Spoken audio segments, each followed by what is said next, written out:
60,000 years ago, people started speaking. 5,000 years ago, people started to write. 600 years ago, people started to publish. 47 years ago, people started creating a network of computers. It's fair to say that the two of us had the primary involvement in the creation of the Internet's design. Sending a message first to this computer, which would then store it and forward it onto this computer, thereby acting as a relay. We found the computers could talk to one another. And only 15 years ago, Tim Berners-Lee invented the World Wide Web, an open platform of standards where anyone can create a website. And in this open platform, growth was explosive. The Internet is growing like an embryonic brain at a rate of 10% a month. Bill Cameron has this report on the growing phenomenon of Internet. This summer, all the bulletin board software makers have announced products that will allow these little bulletin boards to become Internet service providers.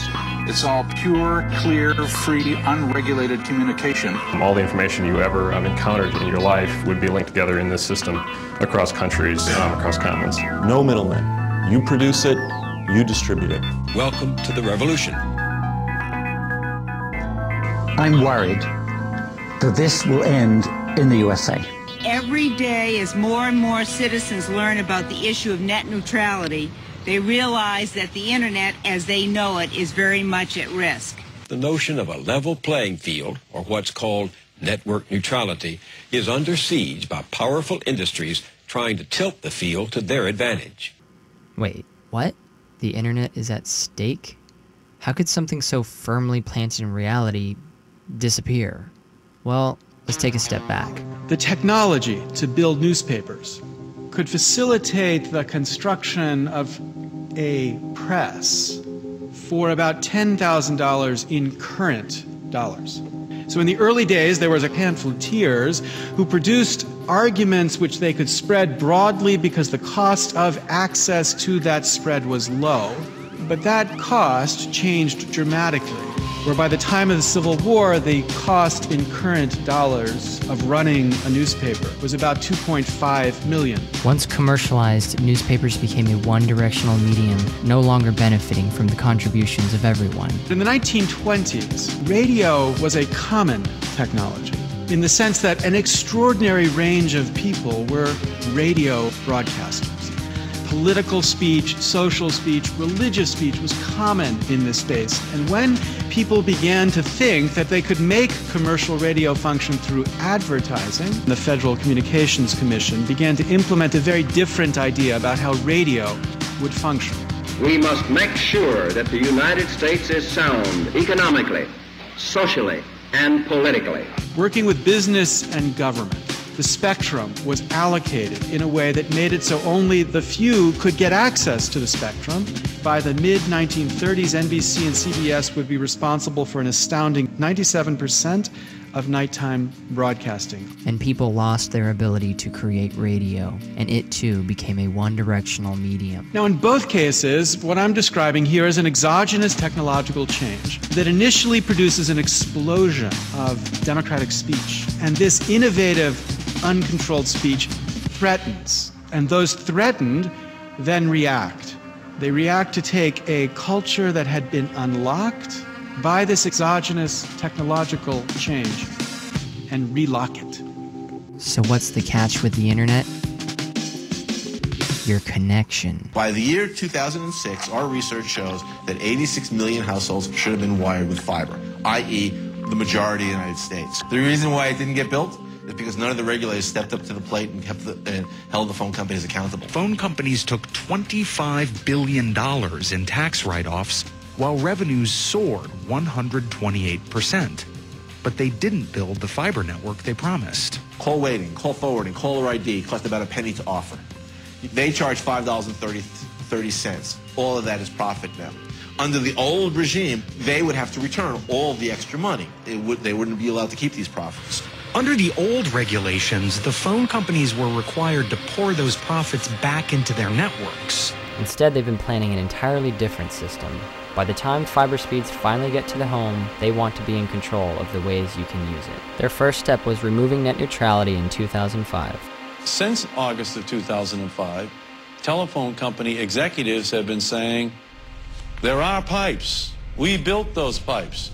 We have a right to create the rules for those pipes. The phone companies now say they're going to build a new network of internet service that will be even better than the one they promised in the 90s but never produced.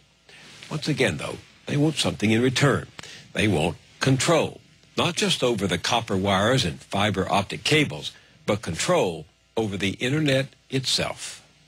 Freedom of connection with any application to any party is the fundamental social basis of the internet. And now it's the basis of the society we've built on the internet. Phone and cable companies want to become traffic controllers so that not only can they continue to charge for internet access, but they can also charge fees for particular media files as they enter and leave the internet. The consumers pay and the content providers pay. They're getting paid on both ends and they just want to get paid again. You know who won't be able to pay the freight? The little guys, and will be killing the future of innovation. And like with newspaper and radio, this additional commercialization might cause it to also become a one-directional medium. One estimate is that 60% of the content on the internet is produced by people, not corporations. You look at commercial TV, 0. Radio, 5% talk radio. Newspapers, occasional op-ed maybe, or a letter to the editor. 99% of the content in those three traditional media are from corporations. The internet has turned that on its head. If your video clips don't work, or your video clips can't reach lots of people, you will then be at a disadvantage. So they have put their thumb on that scale of democracy. The concept of net neutrality, I'm not even sure what that means. Net neutrality is this.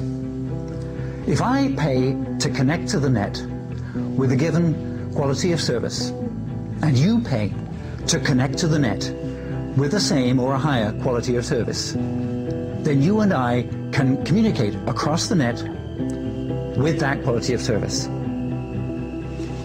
That's all. What is their new vision for the future? Confused by all the options the World Wide Web had to offer? Don't worry, we've made all the choices for you. Dozens of sites and services await you. They want the internet to function much more like television. Have you ever watched the movie you wanted to? Science fiction. The minute you wanted to? You will.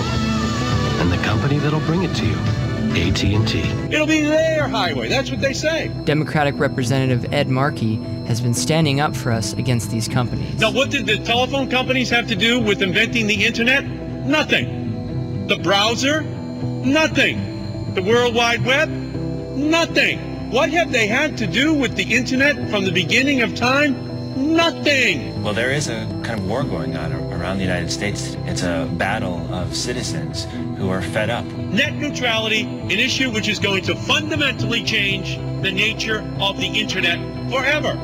This will mean a concentration of the ownership of the nation's media outlets. All of the independent media on the internet's going to get shut down. It'll be their highway, that's what they say. That is a threat to our democracy. We got a serious problem. Mass regulation of the mass communication. My future's at stake, man. I thought this was a free country. I'm only 15. I thought we had freedom of speech. Is that they want to deliver their own content, so there's a sort of a huge conflict of interest. You have the keys to communication in your hands. You are responsible for whether we hear what's going on in this country right now. It's the end of democracy. We're all rolling up our sleeves and stomping our feet and making a huge ruckus about this. Afternoon, Representative Holt's office. Congressman Porras' office. Senator Edwards' office. Congressman's office. Congressman Sanders' office. Senator Menendez's office. Hi, to whom am I speaking? You will not be allowed to sell out the internet to companies like AT&T without a huge public backlash. If Congress guts net neutrality, independent music and news sites would be choked off.